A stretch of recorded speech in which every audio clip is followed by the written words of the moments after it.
우리가 나이가 들고 사회에서 살아가려면 반드시 해야 되는 공부들이 있죠. 그 중에서도 세금 공부는 필수입니다. 특히 오늘 말씀드릴 증여세나 상속세 같은 경우는 최선의 방법을 정확하게 알고 실천했을 때랑 아닐 때랑 기본적으로 세금이 수천만 원 이상 차이가 날 수 있어요. 제대로 알아놓을 필요가 있습니다. 어떤 분들은 편법으로 현금을 인출하기도 하는데 하루 1,000만 원까지는 국세청에 신고가 안 된다고 생각하시는 분들도 많아요. 그러니까 1,000만 원 미만의 금액으로 여러 번 나눠서 인출하는 거죠. 그런데 국세청이 생각보다 허술하지 않습니다. 국세청 시스템은 실제로 슈퍼컴퓨터로 돌아가고 있거든요. 국세청이 몰라서 가만히 있는 게 아니라 몇 년치를 모아서 한 번에 가산세까지 받아내려고 기다리고 있는 걸 수도 있어요. 그래서 이렇게 편법을 사용해서 위험하게 세금을 줄이기보다는 세금 공부를 제대로 해서 합법적으로 세금을 줄이는 방향이 훨씬 낫겠죠. 그리고 사실 방법만 잘 알면 합법적인 범위 안에서도 상당히 큰 금액을 세금 없이 증여할 수 있습니다. 오늘 여러분들을 위해서 증여세, 상속세에서 가장 중요한 부분들을 최대한 쉽게 설명드리려고 해요.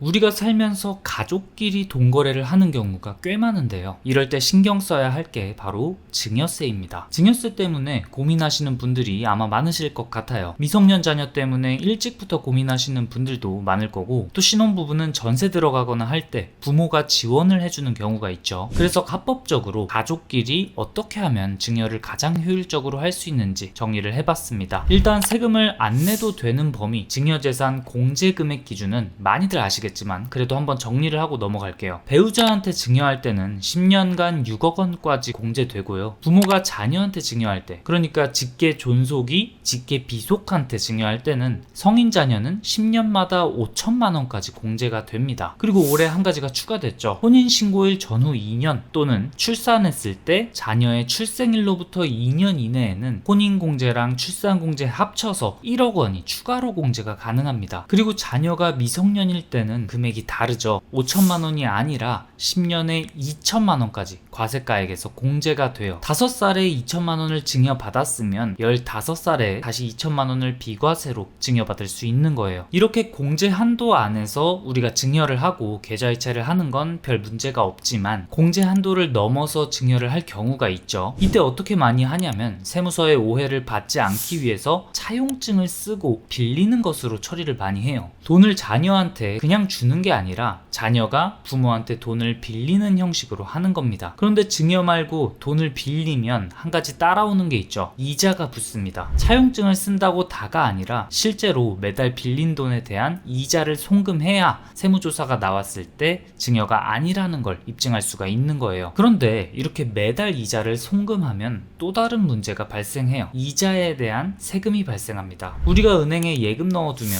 나중에 이자 받을 때 세금 떼고 받잖아요. 가족 간의 돈거래에도 이자가 오고 가면 세금이 발생해요. 예를 들어서 가족 간에 5% 이자로 빌린 걸 세무서가 알게 되면 5%의 이자에 대해서 27.5%의 이자 소득세를 추징할 수가 있어요. 그런데 우리가 은행 같은 금융기관한테 이자를 받으면 이자 소득세가 기본 15.4%잖아요. 개인 간 거래는 약간 달라요. 개인 간 거래로 이자 소득이 생기면 27.5%를 원천 징수하게 돼 있어요. 한마디로 증여세를 피해도 이자 때문에 세금이 나올 수가 있다는 거죠. 그런데 이렇게 차용증을 쓰면서도 세금을 거의 내지 않는 방법이 있습니다. 방법은 간단해요. 그냥 무이자로 돈을 빌리는 거예요. 우선 무이자로 빌리면 이자가 없으니까 이자 소득세가 당연히 발생하지 않아요. 그런데 그냥 무이자로 빌리고 갚지 않으면 그건 증여로 오해받을 수 있겠죠. 그래서 정기적으로 원금을 조금씩 갚아나가는 형식이 좋습니다. 이자가 아니라 원금을 갚는 거예요. 예를 들어서 2억 원을 무이자로 10년간 빌린다고 해볼게요. 2억을 빌린 후에 매년 7%씩 원금을 갚는 거예요. 그럼 매달 117만 원 정도를 갚아나가게 됩니다. 그렇게 10년이 지나면 처음 빌렸던 2억 중에 1억 4천만 원을 갚게 되고 6천만 원이 남아요. 10년이 지났을 때 6천만 원이 남게 되는데 10년마다 5천만 원까지는 세금 없이 증여가 가능하죠. 그러니까 이 6천만 원 중에 5천만 원을 증여 처리하는 거예요. 이렇게 하면 가족 간에 효율적으로 돈거래를 할 수 있게 됩니다. 그런데 여기서 의문이 하나 들죠. 무이자가 가능하냐는 거예요. 국세청에서 무이자로 돈을 빌리게 가만히 냅두냐는 거예요. 결론부터 말하면 무이자가 가능하기는 한데 제한이 있습니다. 현재 개인 간 돈거래의 적정 이자율은 4.6%로 돼 있거든요. 이게 무슨 말이냐? 만약에 4.6%보다 낮은 금리로 이자를 주고받으면 4.6%와 차이만큼 소득이 생긴 것으로 보게 되는 거죠. 한마디로 적정 이자율과 실제 지급한 이자의 차이가 소득으로 처리돼서 세금을 내야 되는 거예요. 그런데 여기서 제일 중요한 포인트가 있습니다. 적정 이자율에서 실제 지급한 이자 차이가 1천만 원 미만인 경우에는 증여세 과세에서 제외가 돼요. 아까 예시에서 2억 원을 무이자로 빌렸잖아요. 여기서 적정 이자율과 실제 지급한 이자의 차이를 계산해 보면 우선 적정 이자율로 계산한 건 2억 곱하기 4.6% 해서 920만 원이고 실제 지급한 이자는 무이자니까 0원이죠. 그러니까 둘의 차이는 920만 원이고 이게 1천만 원 이하니까 과세에서 제외되는 거예요. 정확히 계산하면 2억 원이 아니라 2억 1,739만 원이 무이자로 증여세를 피할 수 있는 최대 금액으로 나옵니다. 이 금액까지는 무이자로 빌려도 괜찮다는 거예요. 그럼 2억 1,739만 원을 초과한다면 무이자가 안 된다는 건데 이럴 때는 과세 기준 1천만 원을 감안해서 이자율을 정하면 되겠죠. 예를 들어서 4억을 주고 싶으면 이자 2.3%로 거래하면 되는 거예요. 그리고 또 한 가지, 우리가 미성년 자녀한테 2천만 원을 현금으로 한 번 증여했어요. 그리고 자녀 계좌에서 이 돈으로 주식을 산 거예요. 10년 뒤에 주식이 2배가 돼서 4천만 원이 됐으면 증여세는 얼마에 대해 내야 할까요? 정답부터 말하자면 증여세는 0원이에요. 미성년자는 2천만 원까지 공제가 되죠. 그러니까 지금 주식이 얼마가 되었든 간에 10년 전에 2천만 원을 증여했으니까 증여세가 0원인 거예요. 그런데 만약에 10년 전에 증여를 안 하고 지금 4천만 원이 된 주식을 아이에게 준다고 가정하면 어떻게 될까요? 일단 2천만 원은 공제받을 수 있지만 나머지 2천만 원에 대해서는 증여세 10%,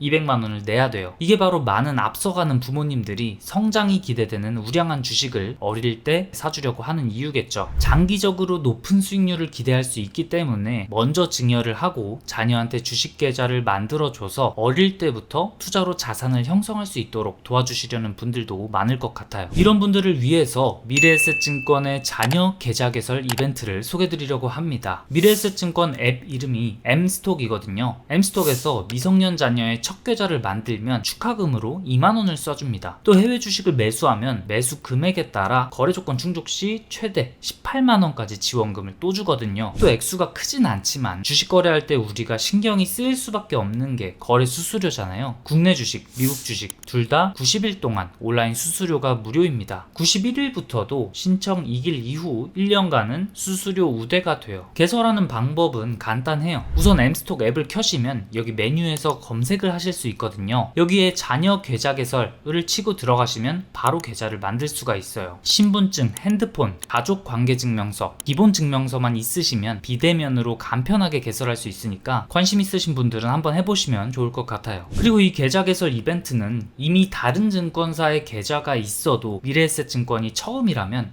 혜택을 받을 수 있는 부분이니까요. 필요하신 분들은 자녀분 계좌도 이참에 만드셔서 공모주 청약도 가족끼리 같이 해보고 투자도 같이 해보고 이렇게 해보시면 좋을 것 같습니다.